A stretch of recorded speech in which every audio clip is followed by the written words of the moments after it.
Welcome back to Shred is Not Dead. If it makes you bang your head, we'll talk with them or about them. And today I'm joined by Reggie of Osaka Punch, which probably one of the most exciting, refreshing bands coming out of Australia. I don't really have too much to say that hasn't already been said. No, that's not quite true. I think it's difficult to sum up what makes you guys so enticing, but I guess we're going to spend the next half an hour or so digging into it.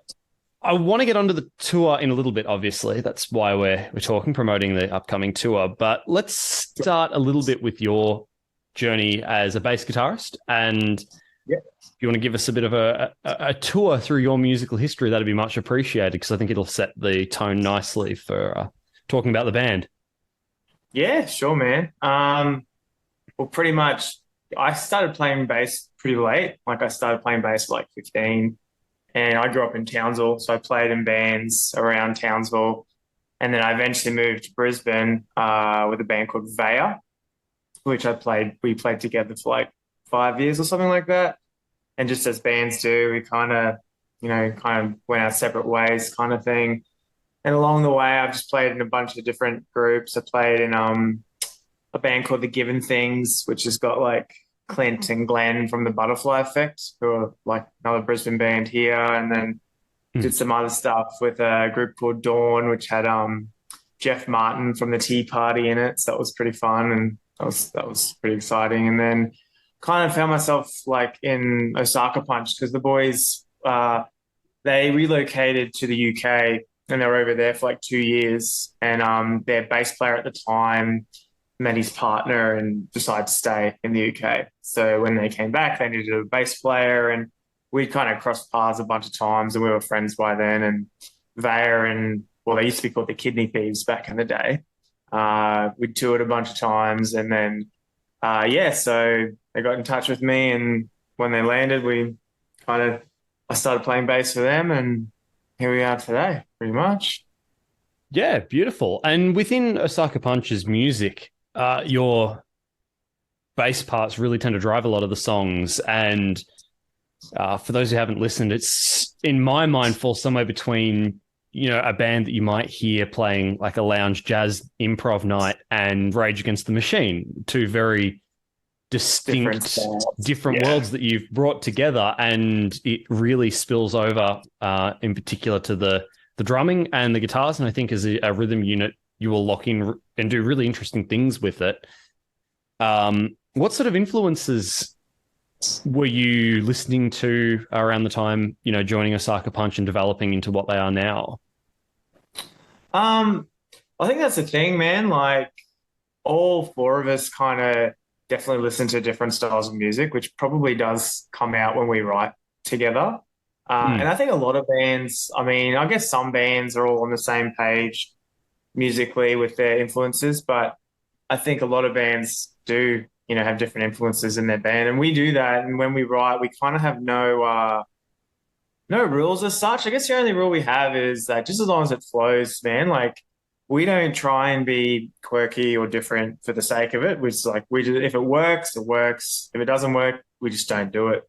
But I think some big bands that kind of have influenced us, because we all grew up in the 90s as well, man. So bands like Faith No More, Rage Against the Machine, we're all big fans of like early Incubus. So the record Science, stuff like that.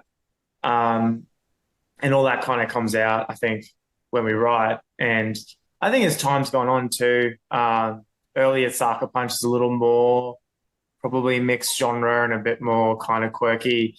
And as time's gone on, I think whether it's just with age or just how we're writing at the moment, we've kind of streamlined it a bit better. But we still definitely, particularly on this new record coming out, we still like to kind of, cut shit up a bit and mix it up, just as long as it flows, man. So, yeah, we all come from different kind of backgrounds, definitely.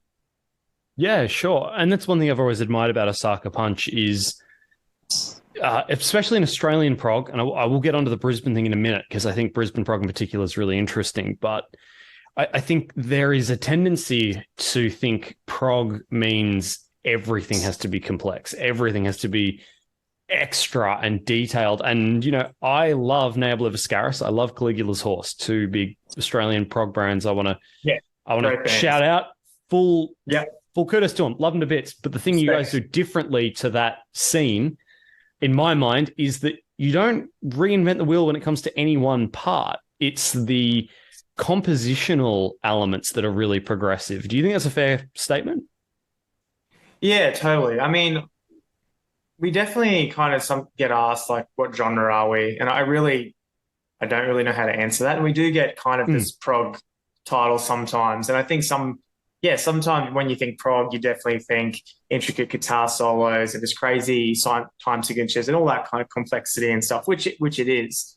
But I think makes us fall into prog is just, like I was saying before, just how I like to think we can anyway, like the flow of different genres that kind of we can mesh together. They may not necessarily be overly complicated or, musically challenging.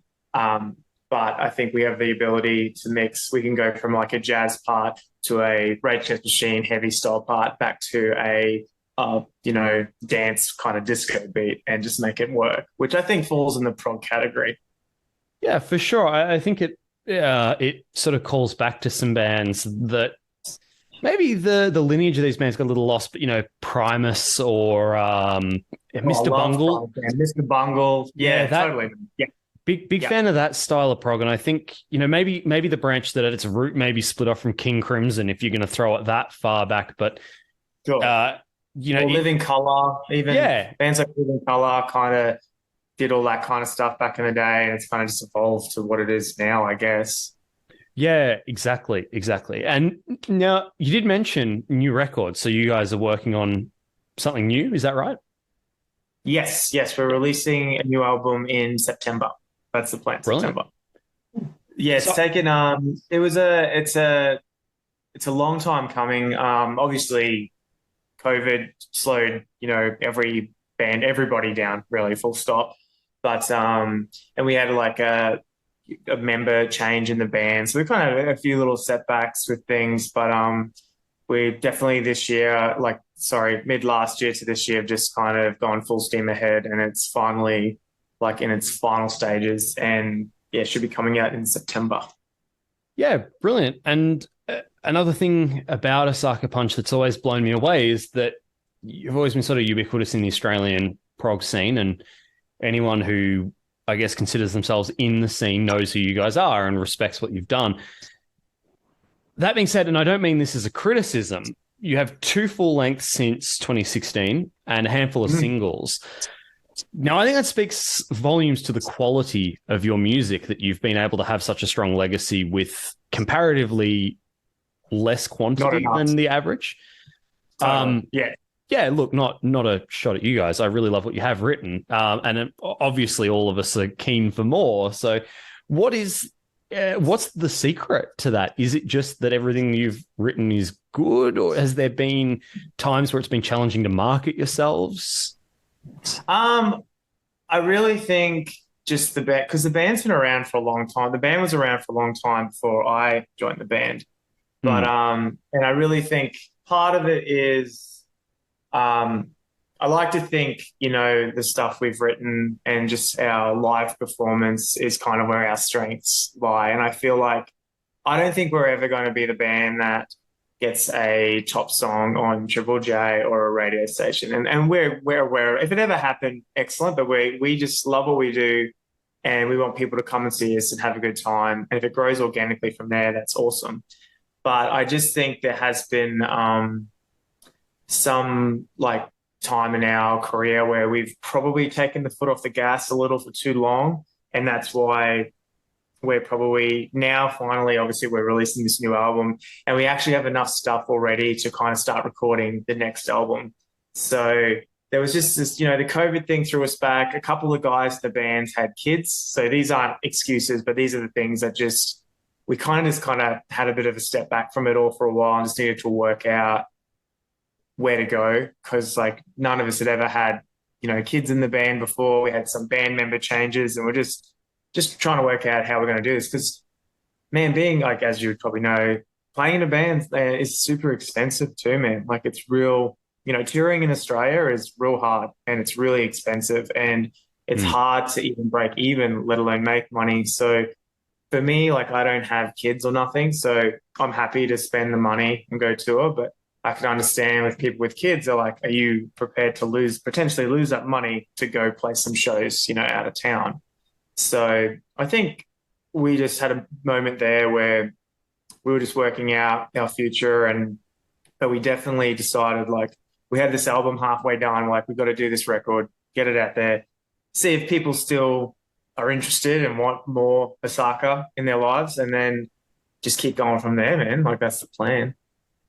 Yeah, no, I think that makes sense. And you are very right that especially now everything's becoming more expensive. And obviously, it's really easy for us as music listeners to see other bands doing their thing and think, oh, like I could be that dedicated to it. If I listen to bands I love and I think, oh, if I was writing that kind of music that well, sure, it'd come naturally to me. But what I guess a lot of us don't realize is the sacrifices in terms of most musicians will have jobs that aren't music, and probably that's where the majority of their income is coming from.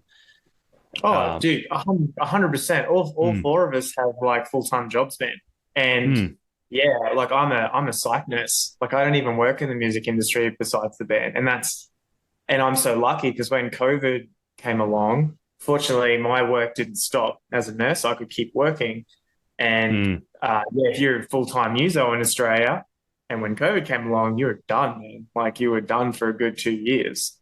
So yeah, it's tough. And then if you involve families and all that kind of stuff, and just traveling's expensive for it. And for some reason, ever since COVID, I think it just seems like flights are more expensive, fuel's more expensive if you want to drive. It kind of just all adds up. But it's Yeah. all worth, like we love it and we never want to stop doing it. But there's also just the truth behind it all as well.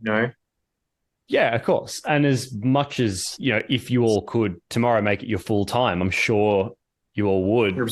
Do you Yeah. do you think that's feasible in the current state, or do you think things have to change fundamentally for that to become available to bands like yourselves?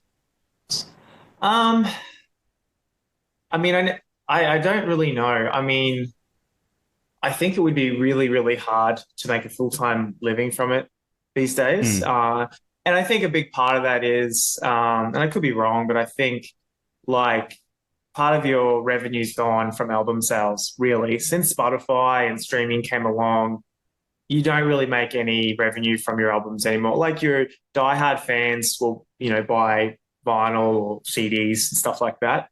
But definitely not like it used to be kind of thing. So mm. really, you're getting most of your money from merch or touring, or if you've got some online presence and you can market yourself that way. But I think it's possible to get to a stage where you do really successful tours, like a band like us. I think we could potentially get to a stage where we do a tour and we make a good amount, but not enough to not work. You know what I mean? Like, I Sure. think, yeah. So there's bands that I love that I think are successful in Australia. For example, like Cog, the Butterfly Effect, bands like that of that size, and they still have side jobs. You know what I mean? So Yeah. I think that's a really good goalpost. Like it's realistic when you know a band like that size is still working. Like okay, well that's kind of you got to get beyond that to make it full time. Yeah, understood. On a bit of a lighter note now, what the Sure. hell is Crimpology? Crimpology. Well, this all came about, man, because we did before COVID, we did a bunch of support tours. So we Hmm. played with Mammal, did some Living Color stuff, Cog, Butterfly Effect, and they were just excellent opportunities. And besides that, they were just excellent fun. So we took all those tours on. So we kind of went for like a year and a bit without doing any headline touring because we just got we got lucky enough to get these offers. So we just kept taking them because they were just so much fun. And then COVID hit, so there was no touring. And then we went, okay, well, we're going to drop the album this year and we're going to tour it. And we all kind of got together and we're like, oh, we haven't done a headline tour for a while because we've just been doing these support shows. And just recently we did some Sunk Loto shows as well. So we kind of just decided let's do a little run early in the year, and then we'll do the album tour later in the year. So we kind of discussed this, and we kind of came up that we needed a reason to tour. We weren't going to drop a single, so we needed something to tour. And we used to do this thing, which we still do it, but called the Crimp, which is very much, I don't know if you've ever watched the Mighty Boosh. Vaguely familiar, yeah. Yeah, so there's a TV show, Mighty Boosh, and they do these like a cappella spoken word things, and they kind of call it's like a crimp kind of thing. And our singer Jack, he's a huge fan, and he wrote one which I think's friggin' excellent. So we kind of thought, well, we never really knew what to do with it. We used to do it live, but it's not something you would record and release on a CD or anything like that. The best way to release it would be via a skit, like a video. So we did said video, and that's kind of what the tour is based around, kind of thing. But really, it's just to get back out touring again as like headlining and just hitting these places, and also just kind of trying to set the scene for our album tour, which is like September, October. Yeah, fantastic. No, a bit of a hey, we're still here tour. Totally. Pretty much, man. And, we made like a little stupid video, like all of our videos are pretty stupid. So we made like a stupid crimp video for it. And yeah, we're just keen to like get back on the road and just, we can play longer sets now, because when you're a support band, it's excellent, but you're limited with your time slots and all that. So we get to kind of, do our hour slot and, change it up a bit, which is really good. Yeah. No, that's another thing. I think a band like yourselves, the first time I caught Osaka Punch would have been supporting the Fall of Troy, and this would have been back in 2016, I want to say. Yeah, that would have been with Closure in Moscow. It was in Closure in Moscow, and Meniscus. Meniscus, yes. Yeah, and it was fantastic, but I could see you guys physically spilling off the stage, because being the first band on, again, really testing my memory now. 15 bands worth of instruments on the stage already that we couldn't move. Yeah. And when Fall of Troy plays Just Got This Symphony Going and the mosh breaks out, you're going to get some head injuries and you're going to start forgetting things from earlier in the night. That's just how it goes with someone like that. Yeah, for sure. But to bring it back to the point that I'm trying to make is it should be refreshing to see you all actually have the room on the stage, because it's often an underappreciated art of opening is that generally you've got another drum kit behind you with someone not sitting in it, and other bands banners up the back of the stage, and you can focus on the opener, but it's never visually what the opening band would want, really, if we're being honest. Yeah, for sure. Because, it's not your show. You know what I mean? Like, you're there, obviously to entertain, but you're there to accompany the headlining band. And, that comes with, sure, the drum kit will be on stage. So you set your drum kit up in front, and then you just got to split to both sides and just, you got your little space and you just make it happen. So that's kind of going to be nice to finally just be like, oh, sweet, we can put our drums on the drum riser again, and stuff like that. So that'll be good. Yeah, exactly. No, I'm really, really looking forward to that, and to the new album, of course. Yeah, so we're super keen to get it out. Yeah, bet. Something we brought up earlier in our discussion, I'm going to circle back to now. Brisbane prog, in particular. I mean, I mentioned Caligula's Horse. You mentioned Butterfly Effect. Fantastic bands. Brisbane per capita, it punches well above its weight when it comes to prog music, globally, I would argue.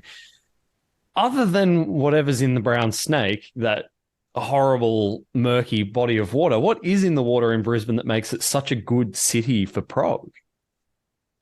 Yeah, I don't really know. I just think that's just kind of what thrives here for whatever reason. And it could be, I think, doing a fair bit of touring in Australia, Brisbane's actually got a really good live music scene, and live, like, for venue wise, like the Valley, like there's a bunch of venues there. There's just a lot of places bands can play, and there is they cater to a lot of heavier bands. And maybe that's just it gives people more opportunity to get out there and do that. And because it's always been a heavier kind of vibe, maybe that's just where the prog kind of just came up first, you know what I mean?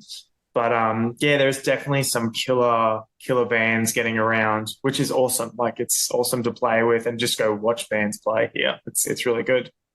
Yeah, I mean, you're not wrong. I'm thinking about that one stretch of Ann Street where you've got the Woolly Mammoth and you've got about, 500 meters one way, you've got two or three venues and a bunch more the other. And Yeah, the Brightside's zoo, like fantastic. The zoo, yep. the zoo.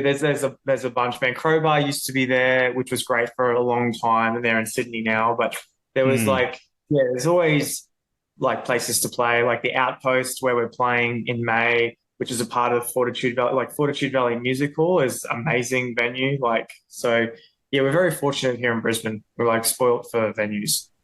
yeah. And I have my own theory on it. I'm curious to hear your thoughts, but I think it comes down to the temperament of Brisbane is a little bit less self-serious than Melbourne or Sydney. Definitely less self-serious than Melbourne. Yeah, for sure. Born and raised Melbourne, so I think I have free reign to take a You can swing say there. that. You're allowed to say that. Yeah, I love my time living in Brisbane. I'm completely honest about that, but Yeah. it's not as self-serious, but in some ways, the lingering sort of little brother syndrome that Brisbane has to its East Coast rival cities means that it's also very hardworking. And I think that Yeah. those two things together, you put them together, and you get this genre that is both not self-serious, but also very musically serious. You've got this like it's Yeah. funny, but it's not. I personally that's where I think it comes from. But if you've got another theory, I'd love to hear it. No, man, I can agree with that. Like Brisbane, because like I grew up in Townsville. So Mm, Brisbane is just like a massive country town in a way. Like obviously it has its city element, but it is very different from Sydney and Melbourne. And I yeah, think sure. you're right. Like it is a little less serious here, but I think people still want to be taken seriously at the same time. So I think as a byproduct, you get this like I think us, for example, like we love what we do and we're extremely serious about what we do, but we also don't take ourselves too seriously because Yeah. we want to have fun as well. And because we're all from up north as well. So maybe that's just a byproduct of how Brisbane and far north Queensland kind of is, I guess. Yeah, and I should add for our listeners because I do see the listener statistics just as an aside, and I do see that I get a lot of love from around the world, and that's really cool. For those of you who aren't Nice. really familiar, Queensland as a whole is about the size of Texas, and Brisbane is right on the border of New South Wales, so it's way closer to Sydney than it is Yeah. to any of the major North Queensland cities, and therefore, Townsville, as you're saying, is well, actually, do you want to speak to growing up in Townsville and if that you think there's any tie into your musical taste there? I mean, it's pretty remote as far as major cities go, I guess. Yeah. Well, yeah. I mean, Townsville's like a 16-hour drive from Brisbane. So it's like Yeah. way up the top.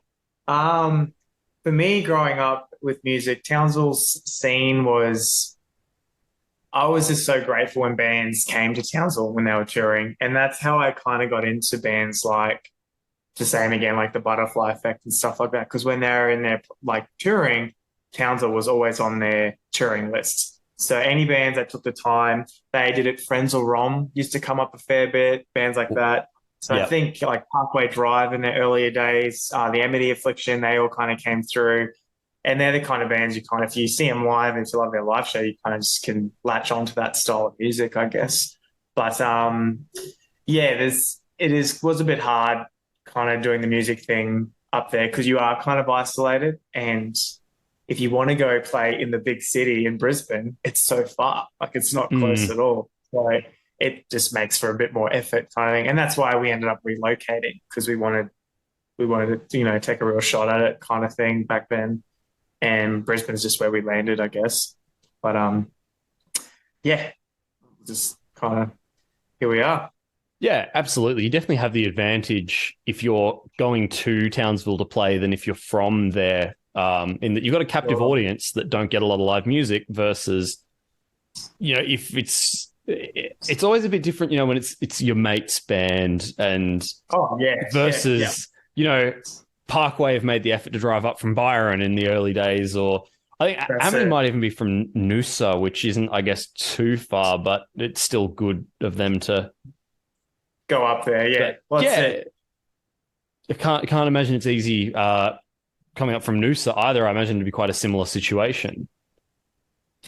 Yeah. Well, that's it. Even the Sunshine Coast scene is like, it's hard. Like, I guess most of your stuff's coming from Brisbane, and it's the same with Gold Coast kind of thing. And Yeah, that, like, we're playing in Sunshine Coast and Gold Coast on this tour, and we will probably do it on the next tour because there still are like people there that want to go to live music that don't want to drive 2 friggin' hours to Brisbane. You know what I mean? yeah. And there's venues popping up in Gold Coast and in Sunshine Coast that are trying to cater for the live scene. So really, all you can do as a band is help those venues out and hit those places. And sure, the first few times you go there, numbers might be a bit skimp, but that's just part of, growing your band kind of thing. So yeah, I Hmm. think Australia is a hard place to tour geographically because it's so spread out and there's just not much in between places kind of thing. So you can't really, beggars can't be choosers essentially. And I think it's just best to play where you can play, hit wherever you can hit. Yeah, exactly. I think you got exactly the right attitude with that. So with that in mind, I really appreciate your time. Is there anything you'd like to add? Anything you want to wrap up with? Any last thoughts? No, well, first, thank you for having me on, man. It's good to chat. Oh, no And problem. yeah, and I just guess we're just got this tour coming up. And if anyone's interested, you can get the tickets at melonevents.com. Go on there. And yeah, we're just releasing the album in September. We'll be touring again. And yeah, man, hopefully we kind of run into each other at one of the shows if you're around. And yeah, it's Yeah, been for awesome. sure. Thank you. Yeah, you were either Brisbane or Melbourne. I'm not sure which one at this point. Oh, maybe even the Gold Coast. I was sort of between cities a fair bit. So at Okay. some point Yeah. you'll catch me at one of them. That's for sure. I'm just not sure which one yet. Sounds good, brother. Reggie, thank you very much for taking the time to chat with us. It's been a pleasure having you on the show. And yeah, good luck with the tour, and even more good luck with the album release. Can't wait to hear what you guys have in store.